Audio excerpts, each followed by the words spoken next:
다름이 아니라 오늘 그 MBC 보도 관련해서 좀 지금까지 7년 전 해명하고 좀 다른 내용들이 나왔는데 이에 대해서 좀 어떻게 생각하시는지 여쭤보고 싶습니다. 맞아야 돼. 네. 말 같지 않은 얘기인데. 그게 이제 좀 아예 허위 사실이라는 취지이신 건가요? 좀 약간 방금 말씀 주셔갖고. 이거에 관련된 거 물어보면 안 돼요. 제가 보면 얘기를 할게요. 네. 그거에 대해서는 뭐 어렵지 않은데 네. 국가정보원에서 이거 공식 기관입니다. 2018년, 2025년에 두 번 차례에 걸쳐서 그것이 문제가 없다고 공식 해명했어요. 근데 그 단순한 그게 아니고 그 이전에 국가정보원에서 수차례에 걸쳐서 제가 알기로는 서너 차례에 걸친 걸로서 다양하게 감찰과 감사를 진행한 상황입니다. 그러면 그건 내부에서였고요. 그리고 제가 또 다시 말씀드렸지만은 감사원에서 정식 감사를 했습니다. 감사에서 감사한 결과 문제가 없다고 문제가 없는 것으로 이렇게 밝혀졌습니다. 그럼 일단 그 두 개 무엇을 보도를 하려면 두 기관은 지금 공식적으로 얘기를 한 거잖아요. 그럼 두 기관에 먼저 확인을 해봐야죠. 그리고 그 내용이 되기 전에 그 내용 이전에 이것이 그러면 왜 일어났는가에 대해서부터 처음부터 시작해야 되는 거 아닌가요?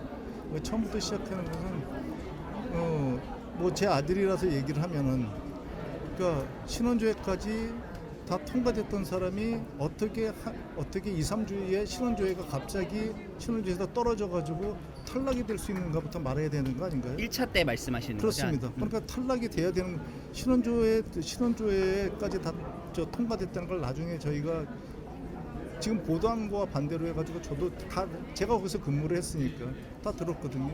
그러면 그거에 대해서 먼저 밝혀야 된다는 얘기입니다. 그 내용이 베이스가 됐을 때 많은 내용들이 앞으로 나옵니다. 지금 이현수 기주시장에서부터 해서 많은 걸 안 밝혔죠. 많은 걸 안 밝힌 거는 간단합니다. 거기에 관여됐던 사람들이 제 후배입니다. 우리 아들이 거기서 근무하게 되면은 걔네들이 우리 아들의 선배가 됩니다. 그럼 어떻게 되겠습니까? 범죄자를 처벌합니까? 범죄자로? 그래가지고 그 문제를 갖다가 거기서 그냥 끝낸 겁니다. 그런데 때만 되면 나옵니다. 그럼 뭘 의미하겠습니까? 누군가가 흘린다고 한다면 한 가지를 물어보겠습니다. 그 자료를 포렌식한 거는 보나마나 기조실장의 아마 공식 업무폰일 겁니다. 공식 업무폰을 사용하니까 그 공식 업무폰을 포렌식한 사람이 그 자료를 유출했다는 것밖에 더 되겠습니까? 그러면 그 포렌식에 있는 자료들을 갖다가 한번 다 내보시라고 그러십시오. 제가 말씀을 드리는데 제가 원내대표가 되든 안 되든 그러니까 당락과 관계없이 이 문제는 수사를 의뢰할 겁니다. 왜냐하면 국가정보원 협의회에서 이게 수사를 의뢰해도 공소시효가 지났을 수 있어요. 그런데 이거는 진실을 밝히겠습니다. 왜냐하면 그동안은 그 후배들이 다칠까봐 그리고 여러 가지 이유로 사실은 그거를 주도했던 사람들은 다 퇴직했어요. 그런데 지금 남아있는 직원들은 하급 직원들입니다. 그 직원들이 사실은 그 직원들만 다치는 거는 저는 그건 원하지도 않고 문제 해결 방식도 아니라고 생각을 합니다. 그러면 그렇게 됐을 때 이 문제를 어떻게 해결할 걸까 이런 것들이 판단이 안 섰기 때문에 그렇게 했는데 사실 그것이 제가 보면은 잘못되지 않았나. 몇 년 전에 그것이 나왔을 때 그런 걸 고려하지 않고 이 문제를 갖다 해결했어야 되지 않았나.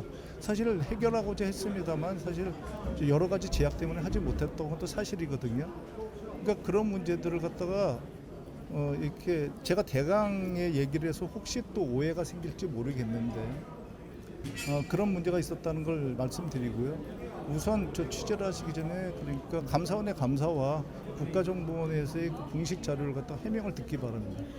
이 정도면 충분히 된 거죠? 통화 녹취는 사실이지만 청탁은 아니라는 말씀이세요? 아니 그게 어떻게 청탁이 되고 그런 식으로 질문을 합니까? 그러니까 왜 어떻게 기자님들이 제가 제일 분노하는 건 이겁니다. 어떻게 기자님들이 피해자 입장에서의 보도를 하지 않고 그 자극적인 보도를 갖다가 그것도 내용도 다 있지도 않은 내용 하나를 가지고 왜곡을 해서 보도를 하는 거에 대해서 저는 정말 분노를 합니다. 왜냐하면 그게 제 문제라면 제가 얼마든지 얘기했는데 그건 자식의 문제입니다. 이 문제에 대해서 그렇게 부도하는 것을 제가 정말 분노합니다. 왜냐하면 이 문제는 지금 처음 불거진 게 아니에요. 2017년서부터 이 문제는 계속 나왔습니다. 기자님들 대부분 조금만 자료를 찾아보면 다 나와 있습니다. 그러면 여러분들이 그렇게 취재를 했을 때 제 아들은 국가정보원의 비밀 요원이었습니다. 어떤 스카이 뭐 어떤 그런 신문에서 보도해서 그런 블랙 요원이 되지도 못합니다. 그런 거에 대해서는 어떻게 생각을 하시고 하는지 제발 생각 좀 하시고 그리고 자료들 다 찾아보시고 공식 기관에서 확인해 보시고 저한테 질의해 주시기 바랍니다. 관련해서 이상입니다. 안 해본 그 이상입니다. 하지 마세요. 하지 마시라고.